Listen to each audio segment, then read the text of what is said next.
인천의 주한장로교회를 담임하는 주승준 목사님이 자기의 친척 이야기를 들려준 적이 있습니다. 먼 친척인데 장로님 부부입니다. 그런데 가만히 보니까 이 장로님 부부가 주일날 집 근처에 있는 섬기는 교회 가서 예배를 드리고 또다시 오후에는 강남에 있는 어떤 교회에 가서 예배를 드립니다. 언젠가 한번 물어보고 싶었다 했는데 마침 만나게 돼서 왜 두 분은 이렇게 주일날 2번씩 예배합니까? 그랬더니 강남의 아무 교회 목사님, 그 목사님 설교가 너무 좋아서 은혜 받기 위해서 갑니다. 그 대답을 듣는 순간 이 주승준 목사님 마음이 몹시 안타까웠다고 합니다. 물론 예배를 통해서 하나님이 주시는 복이 있고 하나님이 주시는 은혜가 있는 것은 사실이지만 예배는 목적이 먼저 자신을 하나님께 드리는 것이기 때문에 그렇습니다.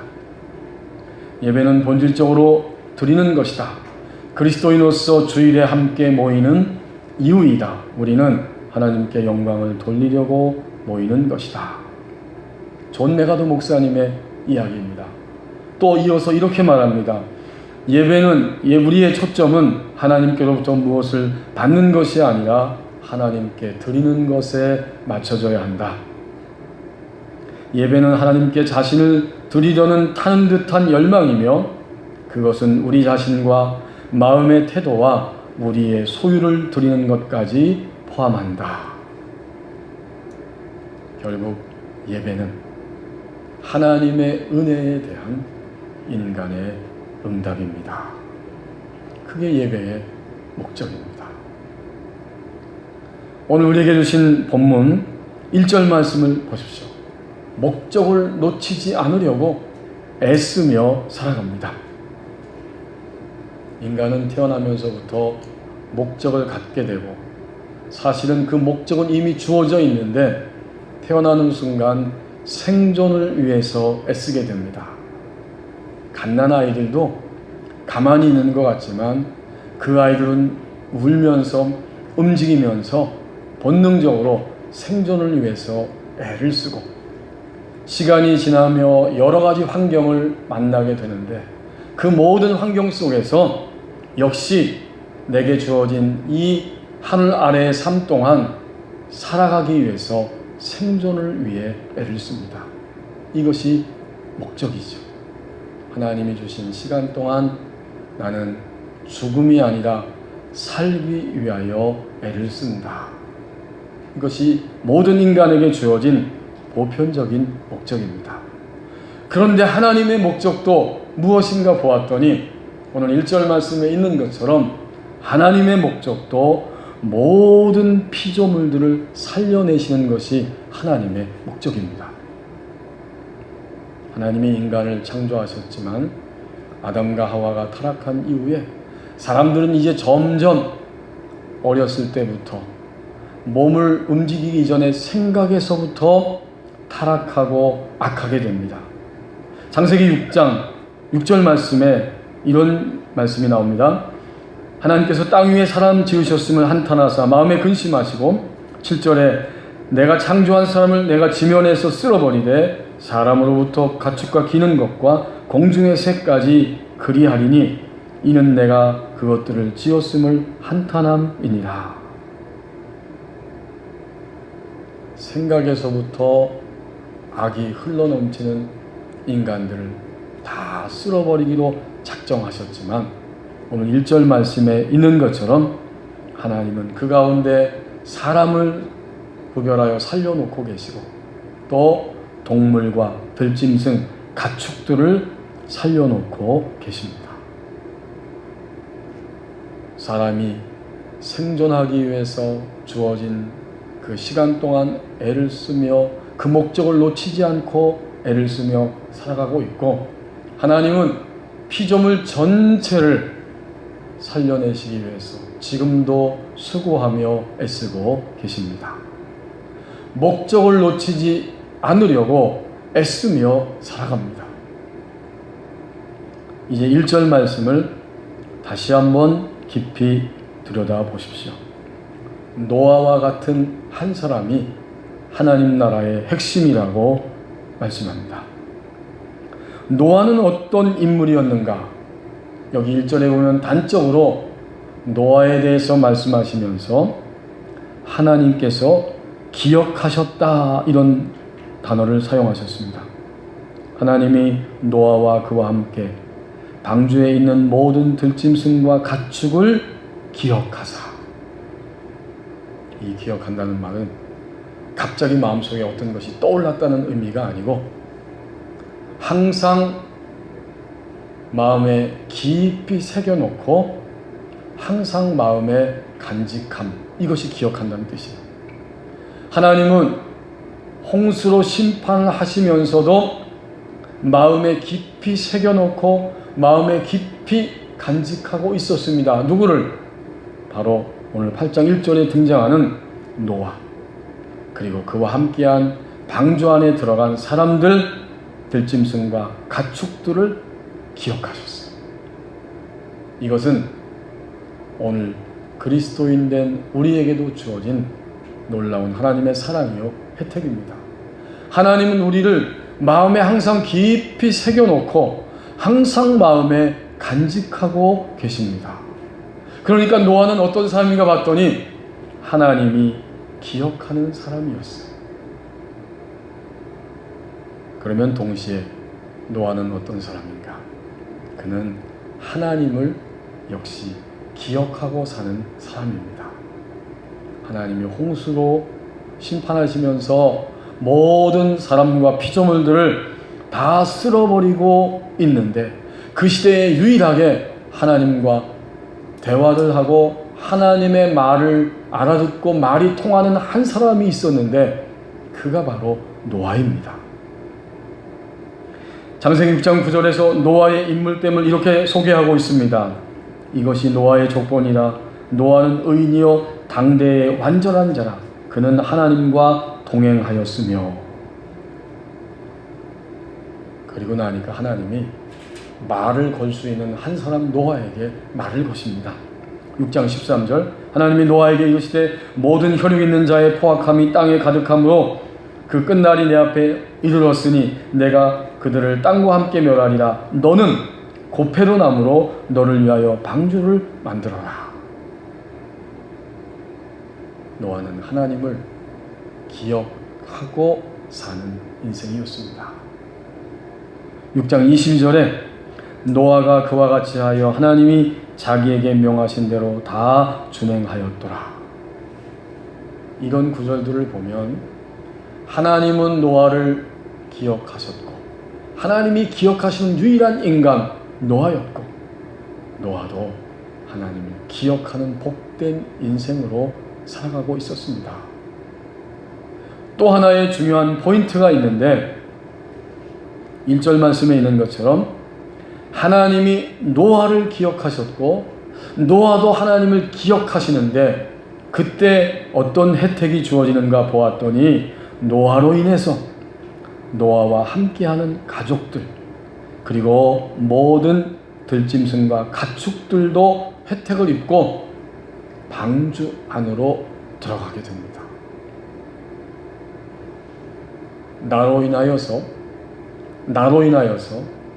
나의 가족이 살고 나와 함께 살아가는 사람들이 하나님의 생명으로 호흡하고 그것을 보존하고 유지시킬 수 있는 이런 모습을 가지고 노아가 살아갑니다. 이것이 하나님 나라의 핵심되는 한 사람 노아의 모습이었어요. 여러분 방주에 들어갔죠? 방주는 뭘까요? 방주는 우리가 아는 것처럼 그리고 교회에서 끊임없이 알려주는 것처럼 방주는 교회입니다. 구원의 방주입니다.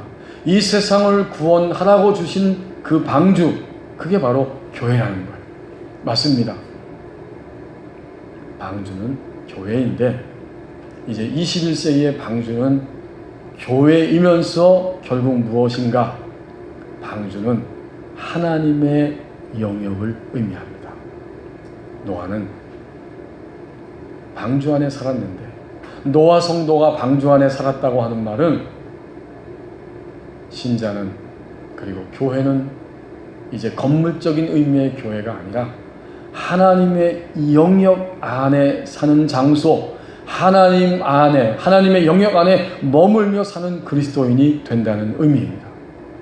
그러니까 노아가 하나님의 영역 안에 머물러 살았고, 그를 통해서 하나님은 가족과 피조물까지도 구원해내시는 역사를, 혜택을 입게 하십니다. 우리가 고통 가운데 살아갈 때가 많죠. 이 시대가 고통스럽습니다. 근데 그 고통 가운데에서 구원받을 수 있는, 빠져나올 수 있는 가장 빠른 지름길이 뭐라고 생각하십니까? 우리가 만약 고통 가운데 있다면 가장 먼저 물어야 될 질문, 나는 이 고통 앞에서 현재 나 자신이 하나님의 영역 안에 머물고 있는가? 그것을 물어야 합니다. 그게 가장 빠른 길이에요. 내가 하나님의 영역 안에 머물러 있을 때 하나님은 이 고통을 통해서도 살려내시는 생명의 역사를 이루어 주십니다. 그래서 그 질문을 항상 먼저 해야 돼. 아이쿠, 큰일 났구나. 큰일 났죠. 경제적으로 큰일 났어요. 또 우리가 육체적인 연약함 때문에 큰일 났어요. 관계적인 어려움 때문에 큰일 났어요.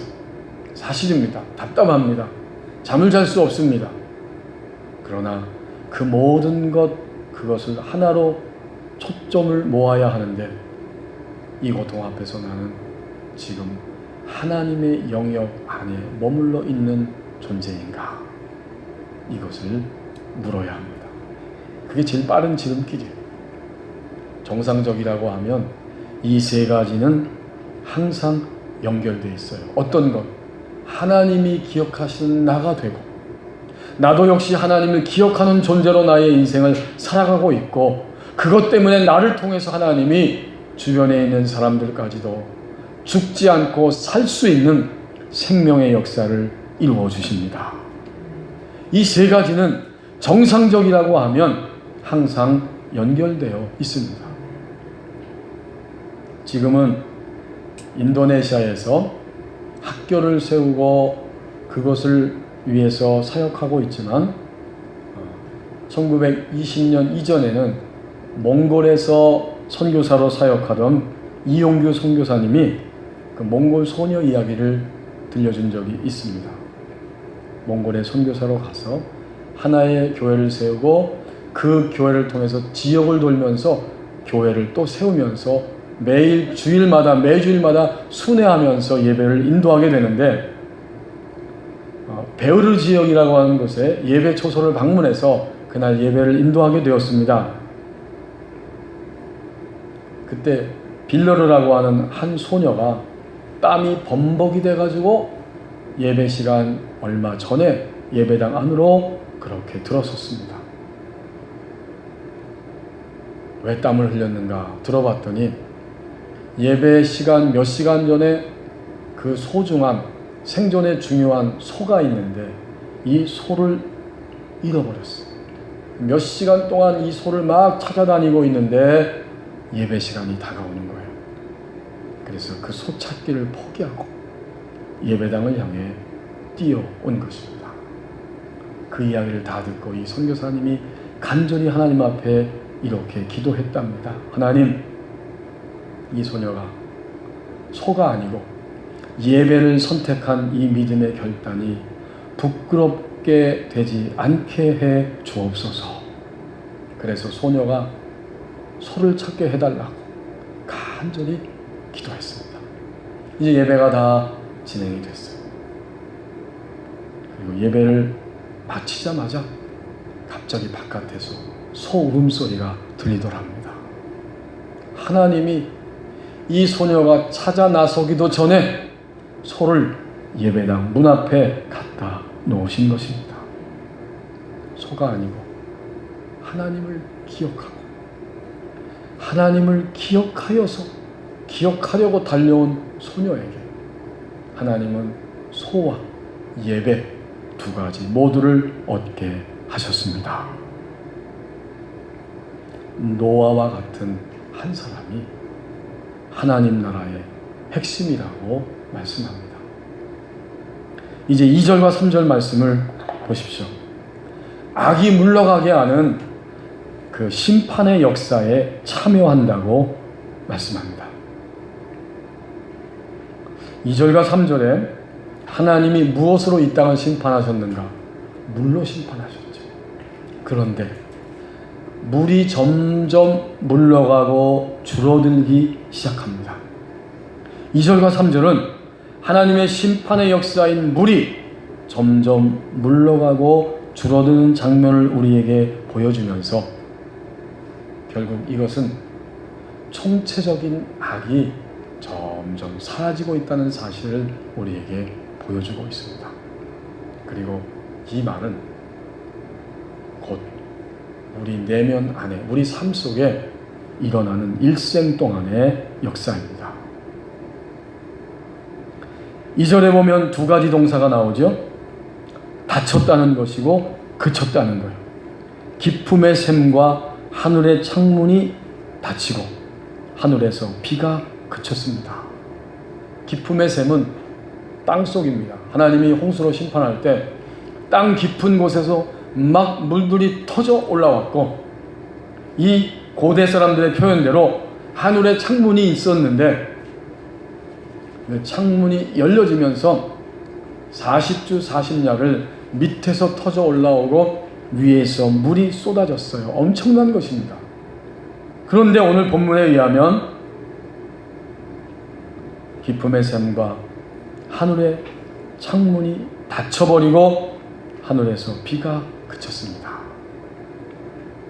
이것은 외부적인 환경, 그 상황을 의미합니다. 하나님이 이 세상의 총체적인 악들을 물러가게 하시는데 어떻게 하시느냐 보았더니 닫아버리고 그치게 한다는 거예요. 이것은 우리의 생활 속에서 외부적인 환경의 역사로 인해서 악이 닫히고 그쳐지는 거예요. 어쩔 수 없이 무서워서 두려워서 끊어지고 닫혀지는 역사를 이렇게 설명합니다. 제가 인터넷을 기사를 검색하면서 보다가 어떤 연예인, 여성 연예인 몇 명이 나와서 대화하는 그런 장면을 본 적이 있습니다.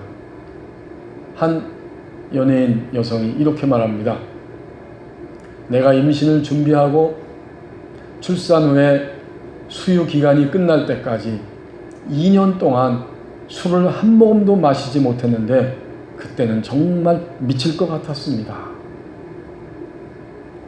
무알콜 음료를 마셔봤지만 아무런 맛이 없어서 정말 먹을 수도 없었습니다. 바로 이런 이야기입니다. 술을 마시고 싶었지만 아이 때문에 어쩔 수 없이 술을 2년 동안 먹지 못했다. 그때 나는 미쳐버릴 것만 같았다. 하나님이 우리의 삶 가운데 외부적인 모든 환경을 통해서 우리를 이끌어 가시고 우리의 악을 닫아놓고 그치게 하시는 거예요. 환경이 겁나서 무서워서 더 이상 악을 행할 수 없는 그런 자리로 나가게 됩니다. 하지만 이것은 뭐예요? 겉의 멈춤입니다. 무서워서 못할 뿐이에요.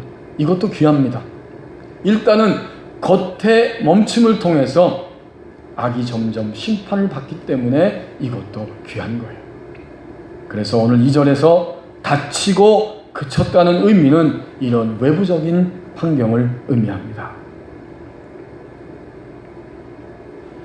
그 다음 3절 말씀에 보면 이것은 우리의 내면의 실상입니다.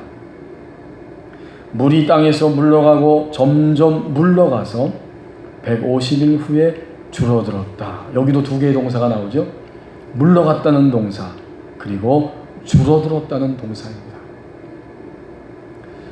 150일 동안 땅에 물이 흘러 넘쳤습니다. 7장 24절에도 물이 151을 땅에 넘쳤더라. 하지만 8장 오늘 3절에서는 멈춰진 다음에 어떤 일이 드러나는가 보았더니 멈춰지니까 이제부터는 물이 점점 물러가고 그리고 줄어들기 시작합니다. 150일 동안만 물이 흘러넘친 거예요. 이것은 하나님의 결정이고 하나님의 판단이었어요. 하나님이 보시기에 150일 이 정도면 이제 세상의 모든 악들이 심판을 받고 씻겨나갔다고 생각하고 판단하셨고 그것이 옳은 것입니다. 그리고 나서 점점 물이 물러가고 줄어들기 시작합니다.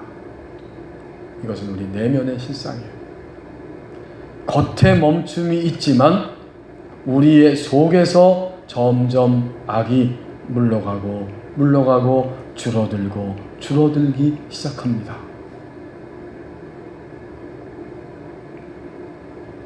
사실 여러분, 우리는 우리가 악하다고 하는 사실을 알면서도 악에 붙들려 있기도 하고, 악하다고 하는 사실을 전혀 감지하지 못함으로 악에 시달리면서 살아가고 있습니다.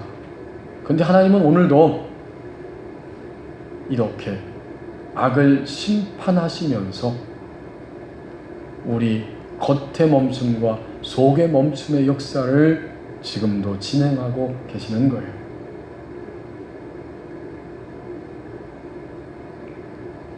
우리가 살아가고 있는 이 땅은 악으로 인하여서 온갖 의심과 온갖 자만심과 또 온갖 두려움과 온갖 거짓됨과 유혹이 넘치고 있는 세상입니다. 엊그저께도 보니까 저축은행이라고 뭔가 앱이 딱 떴을 때 그것을 누르지 마세요 라고 문자가 왔더라고요. 그걸 누르는 순간 비밀번호까지 다 탈탈 털리게 된다는 거예요. 얼마나 악이 횡행하고 있는지 모릅니다. 그런데 하나님은 이러한 악들을 심판해 가시는데 어떻게 심판하시는가? 겉의 멈춤도 중요하고 그 다음에는 내면의 악이 점점 물러가고 빠져나가게 하고 그리고는 줄어들기 하는 이런 역사를 이루어 가십니다. 이게 얼마나 귀하고 복된 일입니까? 운전을 처음 시작하면 누구나 초보 운전이죠. 초보 운전할 때는 세 가지가 두렵습니다. 제가 가만히 보니까 먼저 좁은 골목길을 갈 때 두렵고, 그 다음 복잡한 사거리를 지나갈 때 두렵고, 또 처음 가는 초행길을 갈 때 초보 운전자는 두렵습니다. 하지만 운전이 숙달되면 어떤 길이든지 능숙하게 차를 몰고 갈 수 있어요. 만약 우리의 믿음이 커져서 점점 커진다면 우리는 오늘 믿음, 신앙이라고 하는 차를 운전하고 우리의 인생을 가고 있는 중인데, 나의 믿음이 커지고 숙달되며 점점 능숙해져서 하나님과 함께 악을 심판하는 역사에 참여할 수 있게 됩니다. 하나님은 오늘도 우리 내면의 악까지 다 심판하시면서 우리를 심판의 역사에 참여시킵니다. 우리의 악이 점점 물러가고 줄어들 때 우리 내면에 확신이 있습니다. 나는 하나님 안에 있는 존재이고, 그리고 나는 하나님을 위하여 사는 존재입니다. 이 사실이 뚜렷하게 내 안에 확신으로 들어차게 되고, 그때 그는 평안과 능력을 가지고 하나님의 인도하심을 따라서 그 자신의 인생을 운행하면서 살아갑니다. 이게 믿음의 운전자들이 아무리 이 시대에 악이 횡행하고 있지만 또 나의 내면 안에도 여전히 악이 나를 주장하고 위협하고 유혹하고 있지만 기록된 말씀 로고스를 통해서 그리고 내게 들려주시고 적용되어 되게 하시는 그 성령님의 음성, 레마의 음성을 통해서 우리는 길을 잃거나 방황하지 아니하고 믿음의 운전을 온전하고도 능숙하게 행하면서 우리의 인생을 살아갑니다. 그러므로 오늘 2절과 3절 말씀에 이 네 가지 동사, 다치고 그치는 것은 겉에 멈춤이고 물러가고 물이 점점 빠져나가면서 줄어드는 것은 바로 나의 내면의 멈춤입니다. 이렇게 악들이 심판을 받는 거예요. 하나님은 오늘도 총체적인 악을 심판하시면서 이 역사를 끌고 가고 계시고 우리는 그 역사에 응답하여서 겉과 내면의 악을 처리받으면서 하나님의 심판의 역사에 참여하고 있습니다. 고든 맥도날드라고 하는 분이 리더는 무엇으로 사는가 하는 책을 썼는데 거기에 보면 리더가 신뢰를 쌓는 7가지 방법을 소개하고 있습니다. 그러한 7가지 방법을 읽으면서 저는 이것은 악이 점점 줄어드는 사람의 신자의 7가지 모습이다 이런 생각을 하게 되었습니다. 참된 리더, 그 리더가 되기 위해 신뢰를 쌓으려면 7가지 원칙이 있다는 거죠. 첫째 신뢰는 일관성으로 쌓인다. 리더는 항상 일관성이 있을 때 신뢰가 쌓인다는 거예요. 만약 우리가 악이 점점 물러간다면, 우리 겉과 속이 악에 대해서 멈추게 된다면 우리는 하나님 앞에서, 사람들 앞에서 언제나 일관성을 가지고 믿음의 모습을 가지고 살아갈 것입니다. 두 번째 신뢰는 믿음직스러움으로 쌓인다. 그렇죠. 리더가 왔다 갔다 하면 믿음직스럽지 않아요. 우리 안에 점점 악이 줄어든다면 우리는 하나님이 보시기에도 유일하게 말을 걸었던 너와 같이 하나님 보시기에 믿음직스럽고 사람들이 볼 때에도 믿음직스러운 모습으로 그 자리에 있게 됩니다. 셋째는 신뢰는 솔직함으로 쌓인다. 이건 굉장히 중요해요. 하나님 앞에서 항상 정직하고 사람들 앞에서 항상 정직합니다. 악이 줄어들면 하나님 앞에서 정직하고 사람들 앞에서도 정직해집니다. 넷째, 신뢰는 열심히 일했다는 평판으로 쌓인다. 악이 점점 줄어들면 우리는 하나님이 내게 맡겨준 그 심부름, 그 책임을 항상 충성스럽게 행하게 됩니다. 이것은 정말 사람이 인정을 하든 비난을 하든 그 이상을 뛰어넘어서 다만 하나님이 이 일을 내게 주셨기 때문에 나는 그 일을 충성스럽게 감당합니다. 다섯째, 신뢰는 리더가 모든 사람을 공평한 시각으로 본다는 믿음으로 쌓인다. 악이 점점 줄어들면 시야가 달라져요. 드디어 그의 시야는 하나님이 보시는 눈으로 보게 됩니다. 어떤 것을 보아도 모든 시야, 판단을 갖고 있지만 궁극적으로는 하나님의 판단과 시야를 가지고 그의 인생을 살아갑니다. 여섯째, 신뢰는 오랜 기간을 통해 쌓인다. 그래요. 1년, 2년 충성하는 것은 그래도 대단하지만 그 정도 할 수 있습니다. 그런데 오랜 기간, 언제까지? 하나님이 나를 이 땅에서 부르실 때까지.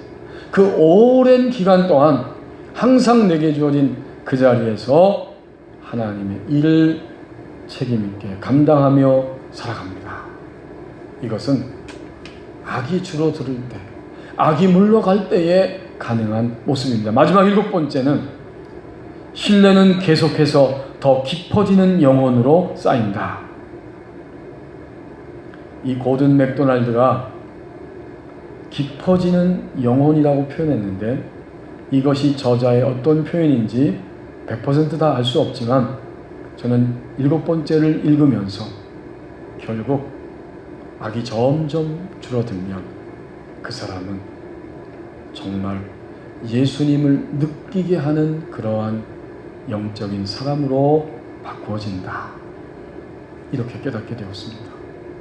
신뢰는 계속해서 더 깊어지는 영혼으로 쌓인다. 그를 보면 예수님이 느껴지는 거예요. 그는 정말 영주도적 인간, 영의 인도를 따라가는 하나님이 그토록 원하시는 본래적인 그런 생명의 사람으로 살아갑니다. 악이 물러가는 심판의 역사에 참여한다고 말씀합니다. 저는 20대 초반으로 기억되는데 고향교회에서 어느 날 저녁 예배 시간에 목사님 설교를 듣는데 담임 목사님이 이렇게 말씀하시는 것을 기억합니다. 어떤 면에서 죽음은 모든 인간에게 축복입니다. 그때 그 말을 다 알아듣지는 못했지만 이제는 충분히 알아들을 수 있습니다. 하나님은 어떤 하나님이신가?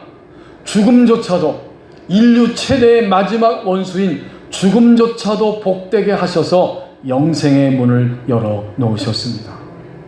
그리고 이 땅에 사는 동안 이미 하나님과 함께 생명의 풍성함을 맛보면서 살아가고 있습니다. 오늘 우리는 살려내시는 하나님을 따라 생명을 사는 존재입니다. 사람들을 살려내는 생명으로 살아갑니다. 기도하겠습니다.